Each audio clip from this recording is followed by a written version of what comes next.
السلام عليكم ورحمة الله وبركاته. وأنا إسلام ولا ليال ملد بجوكتين كسر بهذا شعر من هذا بيها كسر بهذا.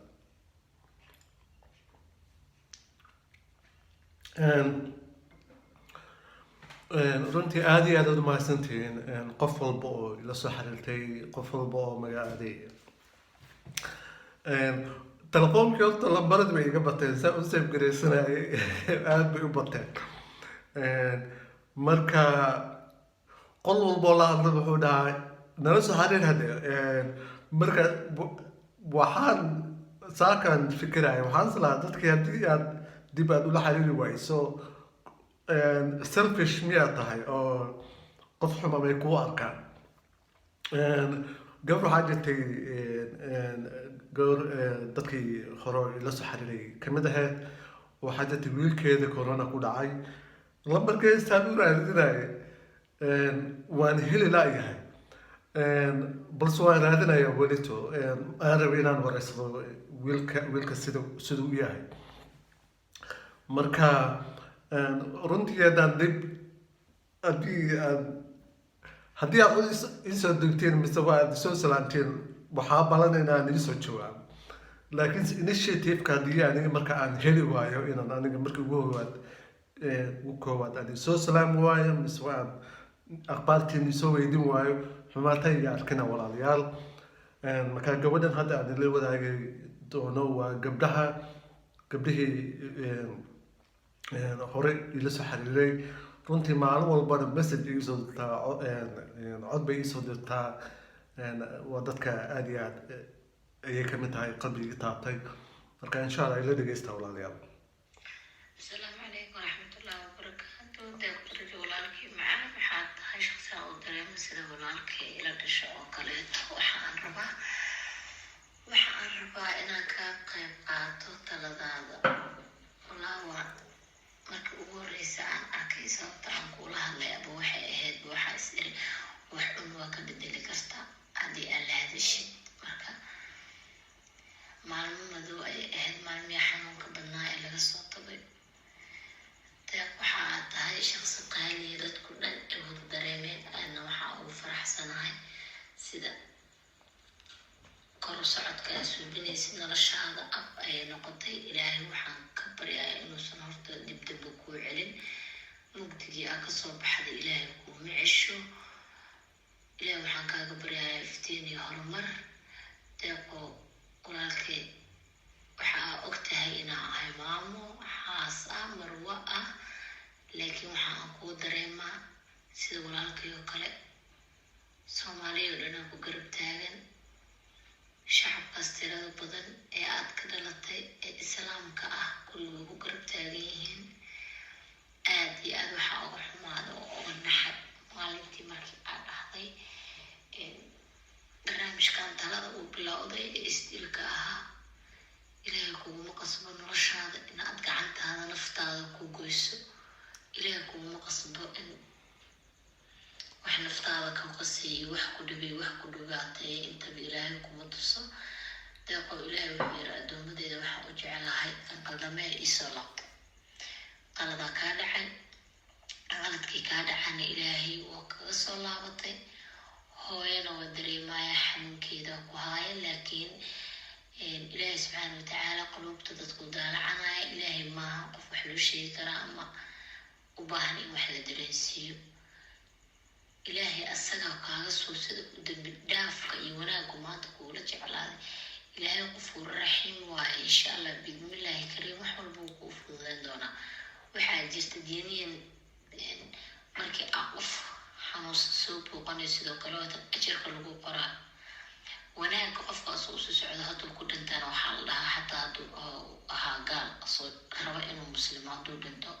oo ahal janno ma kula tahay marka adiga oo maanta ilaahay usoo laabtay oo hooyada macaan rabay inaad la kulantid ee dantii duruuftii cabsiday dhibaatada jirta ay kuu diidayso inuu ilaahay ku dayacayo ma ilaahay kuma dayacayo haddii ay caasinimada iyo wixii iyo tii dhibaatada kaaga imaan lahayd ilaahay waa qofuu raxiim wuxuu kugu bedelayaa baaranimo haa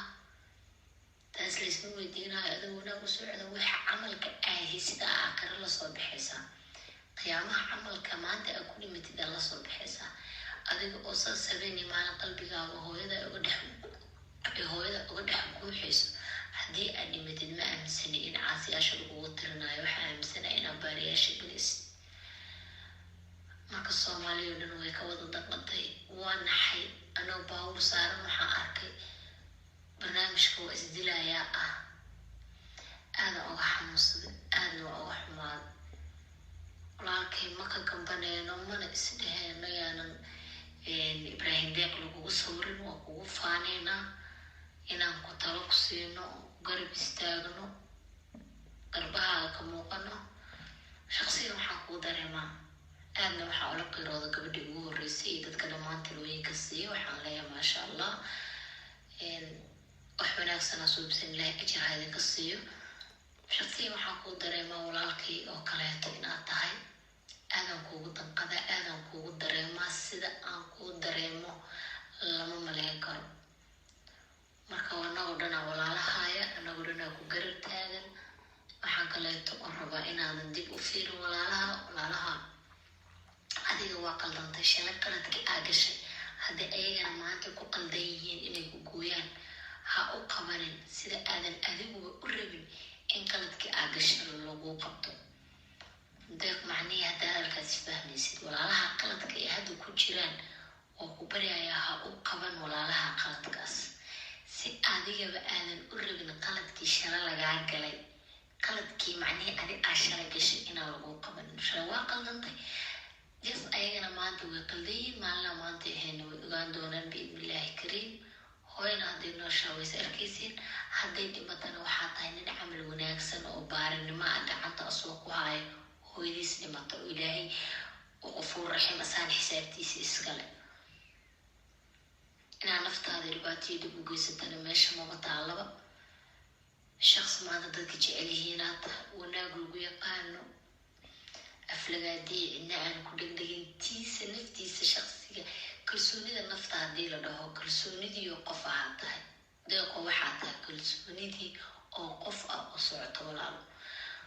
marka insha allah biidnillaahi kariim abuu waxaan kaa baryaynaa oo aan kaa tuugayaa naftaada inaadan dib u geysan naftaada inaadan dib u geysan naftaada waa ammaano noloshaada hore u soco diintaada dhexgal noloshaada wado horumarka ahaad ku socdid rabbi casa wajalla ha kuu hirgeliyo dhinacna ha uga leexanin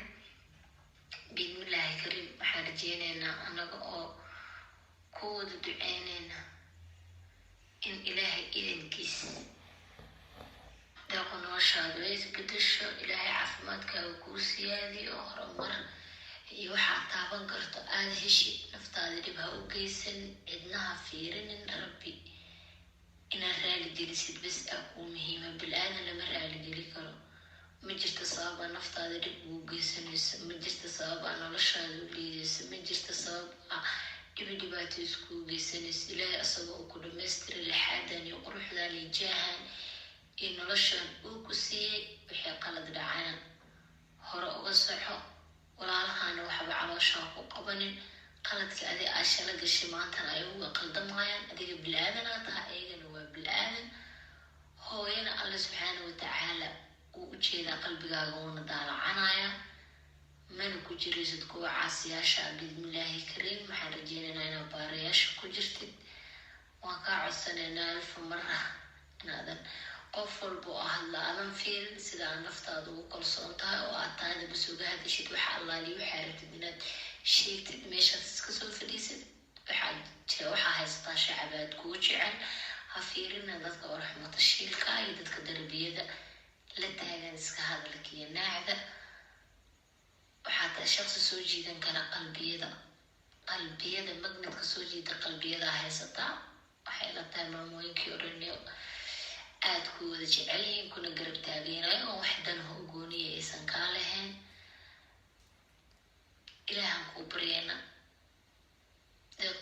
ilaahay darajo adduunya mid aakhira ha ku siiyo walaalo ilaahay cimrigaaga ha kuu dheereeyo ilaahay caafimaad ha ku siiyo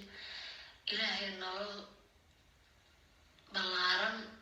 oo barakaysan ha ku siiyo. waa ku baryana naftaada dhib ha u geysan, waxba ha isku dhibin, wax ku dhiban ilaahay kuma tuso. إن شاء الله آمين. ما أسنا ولا لا هذه ما أسنت هاي إلى أي وقت نبي إن شاء الله.